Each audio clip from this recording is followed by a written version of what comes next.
Welcome back. I'm CKCZ. This is the podcast, Grown Folks Talking. I'm your host, and my special guest is Cherelle. I'm an aspiring director, and today we're going to be spoilers all around for the Netflix film, They Cloned Tyrone, starring Jaimie Foxx, Boyega, and Teyonah Parris. Let's talk about the three parts. You and I both agree this movie is three things. It's an action film, it's a comedy, it's a sci-fi. Which did you think they did them all great or nah? Thoughts? And there wasn't for me, I know it's gonna sound crazy, and I understand why, but for me, there wasn't enough character development. Ooh. Oh, hey, you're gonna have to say more about this one because so everybody. Yeah, like the main three. Yes, and I understand why with the ending, we realize they just have the memories and the sat and the fourth, but I don't know. I feel like we only saw the Tyrone, him just selling the drugs, going to the gas station, cooking his, and of course it was written that way. It was on purpose. Right. That was the setup. And Jaimie Foxx and I was like, what's going on? Jaimie Foxx and Shorty Yo-Yo, they came from the 70s. So I understand why. But we got no character development between those two. Well, see, I take it as they just dropping you in the story. We're just gonna drop you in real fast and then explain everything. So I kind of agree. They're as a character, they were real simple. That's a pimp, that's a hoe, that's a drug dealer. The drug dealer's trying to get money from the pimp. The hoe is tired of being a hoe, and the pimp is just pimping in the area that they live in, which I wrote the Glen. So that's what I took it as. And then I rewatched it, and I noticed at the 15-minute mark is when Fontaine gets shot. So I appreciate it that we got to get to the good stuff. The problem I had with the sci-fi aspect of it or the movie, was that other parts of the film took too long, or scenes were unnecessary. And I felt like it was 2 hours. It could have been 30 minutes. You could have cut the scene with the kid because that didn't really go anywhere. It was just at the first scene, he was riding in the car with the kid. I don't know who that kid was. I thought that was gonna loop back around, or that was maybe in his head. I don't really know. They never explained that child.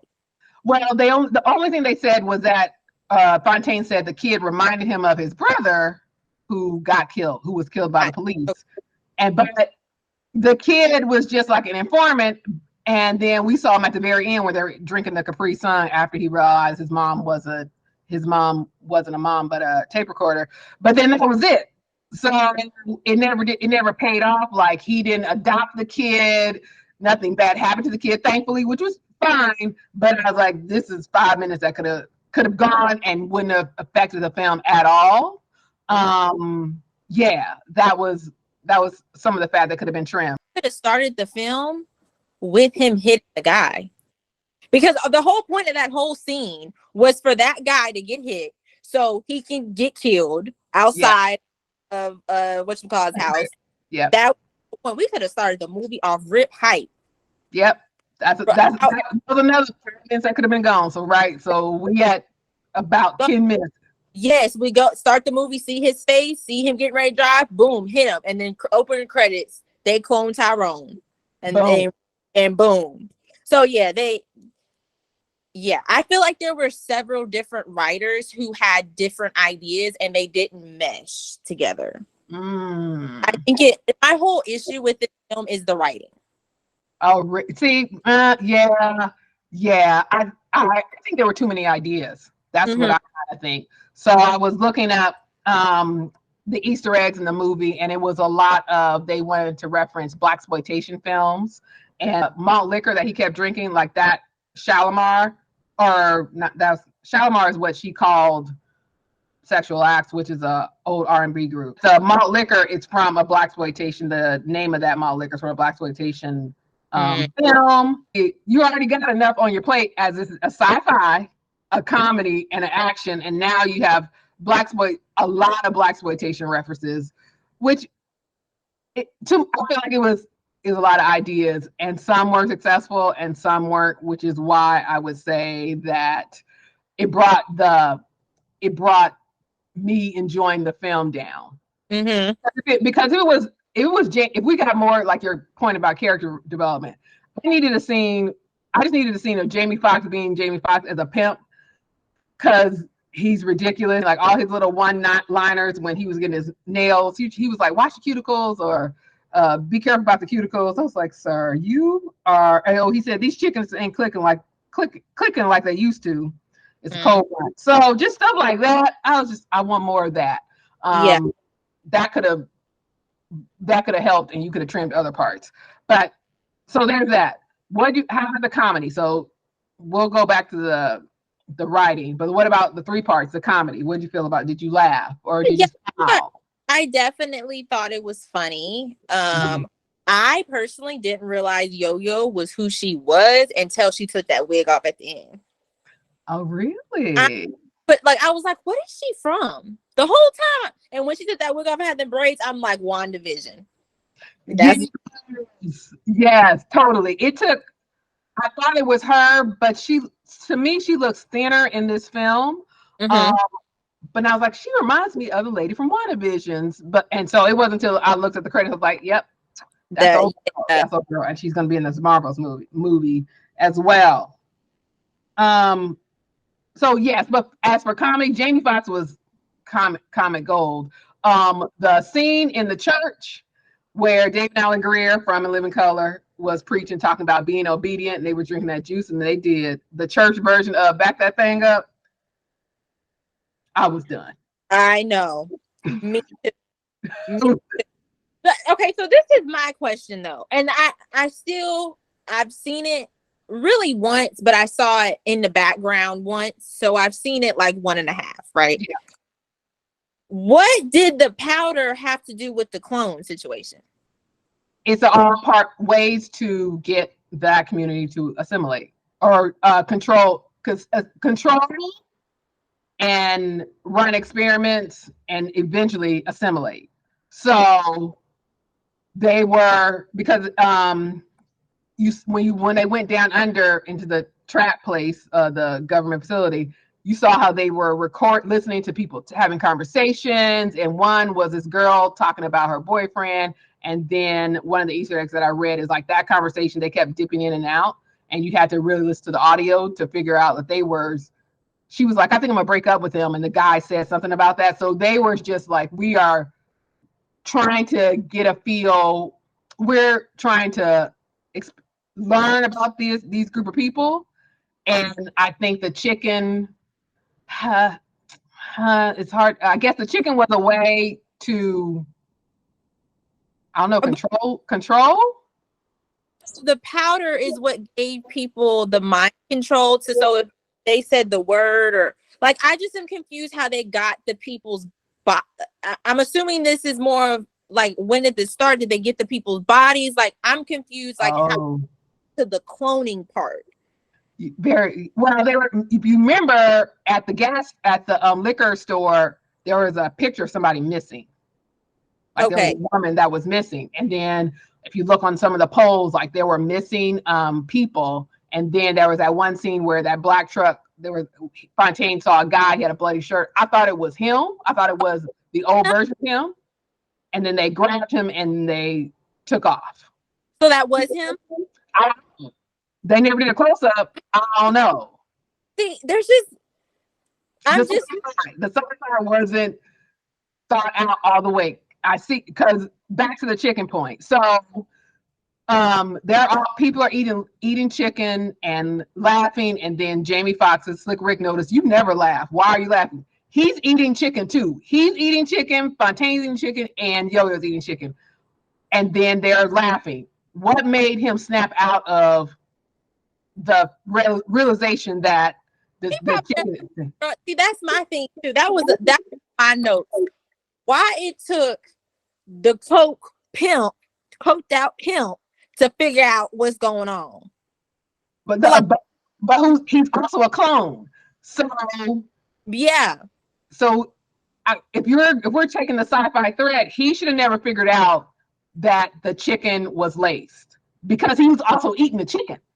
Like, so either he shouldn't have been eating the chicken, or really the Yo-Yo shouldn't have been eating, because Yo-Yo wasn't cloned. She wasn't a clone. That was a real person. So really, if y'all was in the writer's room, I'm like, she has to be the only person to not eat the chicken and realize everybody's laughing and y'all are laughing and waking them up to that realization.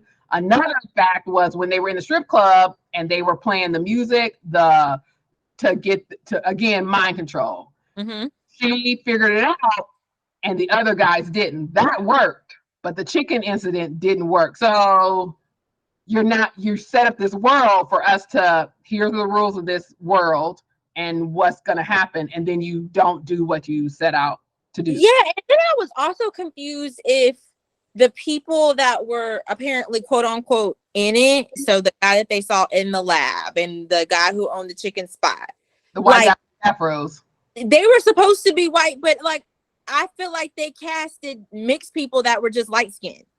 Like, I don't know if it was just the hair, but they didn't look white to me.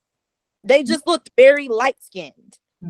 And I agree. I was confused, and they kind of had like a little running joke that because Jaimie Foxx says this white guy with an afro, and then the guy at the chicken place, and I was like, is he white? Because he looks light skinned, and no one ever.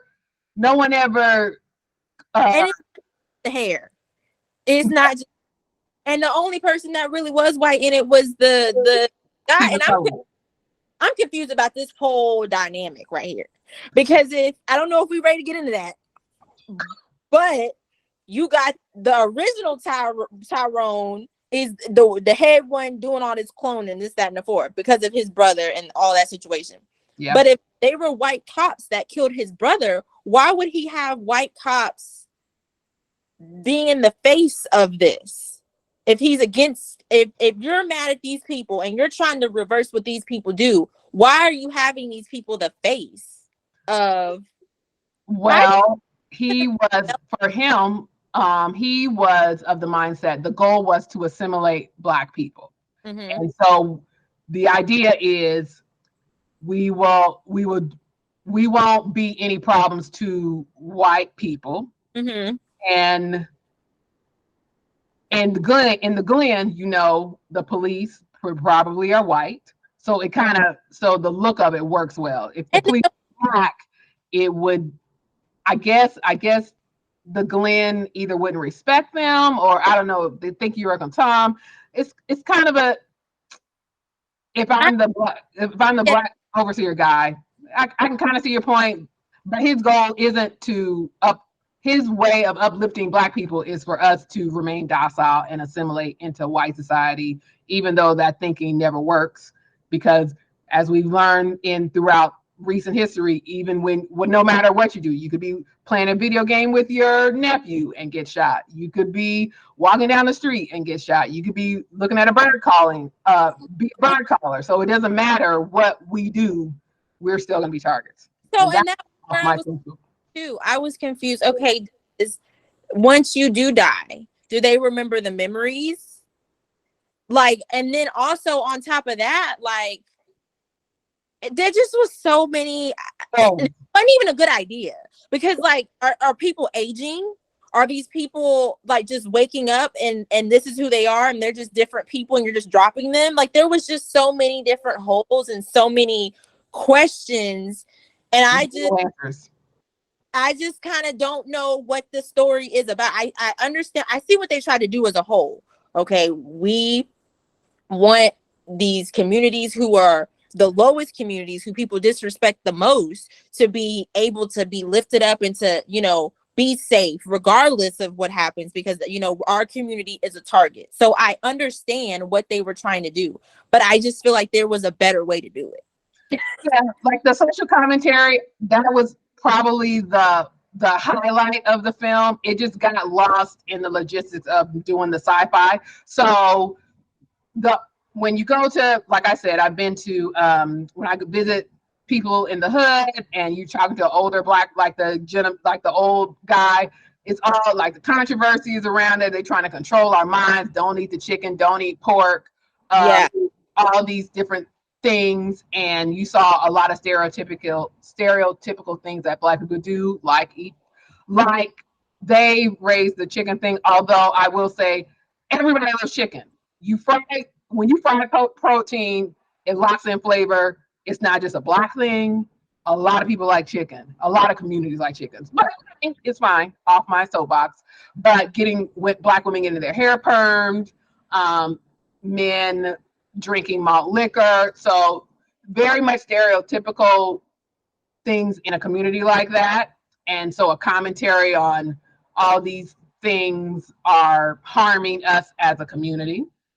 And then the white people, or the head Fontaine, is using these tools to get us to assimilate and stay in this one place, never get out of the community. One of the Kiefer Sutherland's characters said, if y'all leave, then then it'll be gentrified, and you'll have 3 Starbucks on every corner. But you're never advanced. And Tyrone and them, or not, Fontaine was like, we can never get out. We're always going to be stuck here. So, and because it's like, this is not helping these communities better. Yes. And I don't know. There's so many holes, and there's so many things they tried to do, and it wasn't a puzzle. The puzzle pieces didn't fit. You're right. I mean, I agree. I agree. But my positive note is, at least they tried something different. So yes. This film was, like we said, 3 types of movies in one, which I can't recall a movie like that featuring a mainly black cast, all black cast. And they made a lot of references. So they referenced Hollow Man, which is a film with Kevin Bacon, which I hadn't seen, but I looked it up, and it was about a guy who comes up with dang it, I don't do anything I said I'm going to do. It was basically the part where you made a drug that can make you invisible. Mm-hmm. And so at one point, the person who made the drug went too far and couldn't return back to a real person, and it just kind of went down. It went down there from there. It went downhill from there. And Teyonah or Yo-Yo talked about that film, and they talked about, and I was like, so you kind of need. So you're saying I got to see Hollow Man in order to kind of get why you brought that into why you wrote that in. And then they brought up Berenstain Bears, because in the car, Jaimie Foxx said, he was like, it's a conspiracy like 9/11, the Berenstain Bears. That one I looked up. Now that one I did, and so it's called the Mandela effect, where a group of people think one thing, but in actuality, that's not true. So in the Berenstain Bears, most people say is Berestein, but it's Stain, Berenstain Bears. Yeah, and that led into a rabbit hole of, are we living in a parallel universe? Another example was Dark in Star Wars. He never says, Luke, I'm your father. He says something else. And I was like, oh, really? So, and looking at this, I feel like the inspiration for the movie was a few different people. I feel like Spike Lee was an inspiration. Oh, yeah, for sure. For sure. I feel like Us by Jordan Peele was a big inspiration, because did you see that one? No, I didn't. The whole gist is everybody's cloned. Oh. Okay. That's the whole gist of it. And in underground railroads, like old railroads that are abandoned, that's where everyone is. Everyone's cloned. In bunnies, everything's cloned. And I also feel like it was trying to do. Have you seen those Happy Death Day movies? Similar. I kind of know what it's about, but tell me. So basically, it's a girl in high school. Something triggers. I don't remember what it is. In college, I'm sorry. And she just keeps dying, and she just keeps waking up, and she's the only person that remembers. She's just living the same day. Yeah, over and over. Yeah. Yeah. So, okay. Yeah. I feel like, yeah, with like a Spike Lee, I felt like the directing was kind of like Spike Lee, kind of, Pulp Fiction. Like when he woke up and the camera, Yeah. and then when he realized he was a clone, they literally turned him upside down. Yeah. I was like, oh yeah, very, very Spike Lee-ish. I see you in a ratio, the Blaxploitation with the look and just kind of everything's localized in one community, and then they in the sci-fi part they show it was Clockwork Orange, and that I did realize when they went down, the lady had her eyes open and she was just taking in all that content. That's directly from the Clockwork Orange, which is about assimilating, and in that film, I believe he says yes, whereas in Fontaine, he says yes in the beginning, and then really it was only when Yo-Yo is kidnapped that he kind of changes his mind and like, oh, we need to fight. Yeah. Another answer. Go ahead. I also think for starters, I think the acting was amazing. I think especially Tyrone, that made me think, I don't think I want to do this acting thing myself, because I would never be able to be all them people and really execute it, because he executed well. Every single role. First, he was Fontaine. They didn't get to Tyrone to the very end, but Fontaine, which another very, very much buried was, as I was watching, I was like, who is Tyrone? So I thought his first name was Tyrone, his last name was Fontaine, but then they kept saying it, and I'm like, I don't know where this Tyrone person coming in. But for John Boyega, I mean, slow clap. He played the drug dealer. He played the security guard dude, and then he played the old Fontaine, and then he played the LA Tyrone. He needs an award for that. He does. Yeah, right. Yeah. It was masterful. I didn't know he had it in him. Or I guess maybe I didn't know. I didn't realize how good of an actor he was. Yeah. So yeah, that's my first point.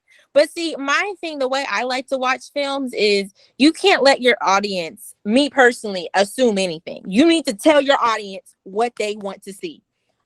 For starters, and I know this is a little thing, I would have liked to see Jaimie Foxx doing coke, because he's this big cokehead. We ain't seen him not once. Cokeheads, they gonna have them a little stash somewhere. Yeah, I mean, okay. Yeah, ain't have like just stuff like that. He was on the fence. Yeah, and he had the women around him, but he really them. Say again. He was very respectful to them. I mean, behavior.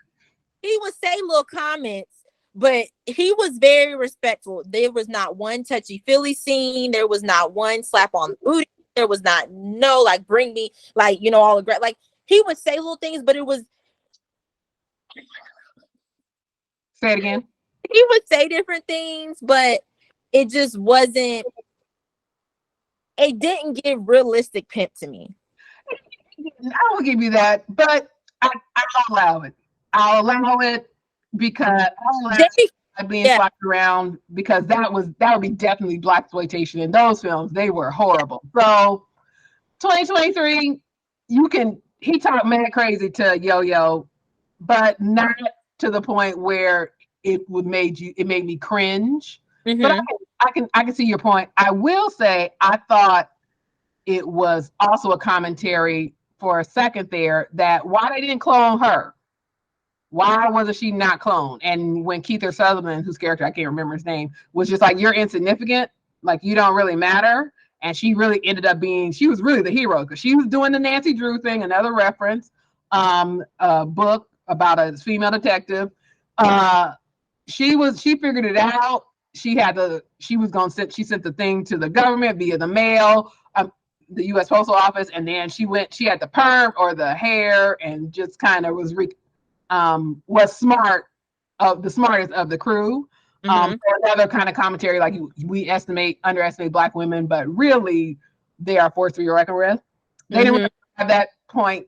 I mean, it was sort of there, but as the movie went along, and I saw women being cloned, because they were coming out at the very, very end. I was like, oh, okay, so they just didn't clone her specifically. So yeah, it it was like, if it was men, it was just men being cloned or powerful people. So they cloned the minister, they cloned all these like drug dealers are big in that community, and pimps are big in the community, and leaders of the church. So I was like, oh, okay, this is a commentary on women, but then they cloned some women. So I was like, another area where you could have made your point better and a little more tighter. So yes. And I will say, the bad guy that came into the beauty shop and was, talking to him. Yeah. He had a good year because that's the same bad guy from White Men Can't Jump. See, it was like he looks familiar, and I could not pull him at all. And I had to IMDb, and I was like, that's what it was. And yeah. I don't remember. I saw the film, I saw it twice, and tell me what was he was on the final team that they played against? He wasn't on a team at all. He came in there. I believe they were the ones with the blowtorch. He came to the final game ready to fight. I think he was on the yes. It took a minute. That took too long. Yes. He was my favorite part of the film was the last third when Jaimie Foxx rode out in them Cadillacs, like that. The action sequence. The road out. There was one scene where all of them Cadillacs, and he was bringing that scene. Yeah. I said to my cousin, I was like, this scene is so dope. Just the scene alone, like. But I feel like that foreshadowed because that was very LA. Oh yeah, you're right. The cars, yeah. And yes, and I feel like if they would have done this movie with that story, it would have done it would do so much better. Now it's doing well. It's number 7 on the Netflix. So I'm not saying it's doing, but that storyline, some gangsters in LA, that's more appealing to a little bit, especially with there being all American. That's basically what was in there. There's all these. Oh, was just watching the new house party is on. There's a lot of different storylines with that, and it's just an appealing thing. It got me hyped when he rolled out the Cadillac, and then when they came up with the plan, they were just like, we're gonna make them. People don't pay attention when we're going to make them think. He had a line, basically, we're going to show them bait and switch, or not bait and switch, what I want to say. Make them think everything's okay when really we doing some things. So how they were relaying messages of how I want you to do this. And then the girls were involved, the hoes were involved. This is how much money that's involved. And then we all going to come. So that was awesome. And then them wrecking shop downstairs I thought was fantastic. I wish the movie would have started like that, and then I wish that opening credit scene would have been that Tyrone song or something. I can think of so many different things as to just make it more. And yeah, I can just think of so many different things that I'm just like, I love remix Tyrone. I thought that was the best because I didn't see that. I didn't see that coming. We didn't see, like we said, it's been Fontaine, Slick Charles, and Yo-Yo.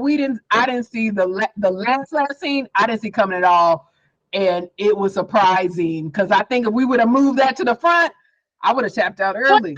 Not that's who that was. Just like the story, just the screen watch storyline, just like it being in LA, and he's just with his friends. So I feel like that's more of a character development than we got to just him in LA. Then I feel like we got to the Glen. Yes, he hanging out with his friends, playing and going here. Not that they did someone else, but just that character development we got, and that Tyrone. So I thought that was. I'm like, you can't do no movie with that name and not include her. Y'all can't do that. Well, I thought they did. I thought they was gonna do it because I didn't spend 2 hours with you. 2 hours with you this whole time. So I was like, well, why? Where does Tyrone fit in? Who the little kid type? Where does this name come from? Or is it just kind of one of those abstract name. It sounded good. It makes you remember about the Erykah Badu song, but no one talked about Erykah Badu. It wasn't in the film at all. So it just seemed like it rolls off the tongue easier. Then they clone Fontaine is too many words. They clone Tyrone, nice, easy flow. When that song hit, I was like, and then she said I was like, wait. That is why that totally upped my review on a scale of 1 to 10. That bumped it up 1 extra point. Cause it was good. That ending was good. That last 15, 20 minutes, it was good. It was really.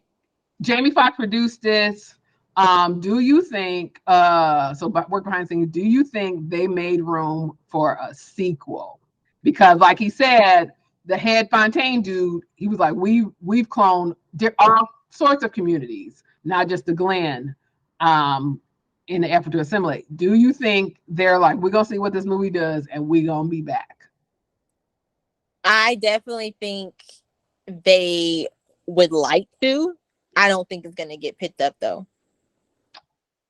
I can kind of agree because they also shout out to the music, the soundtrack.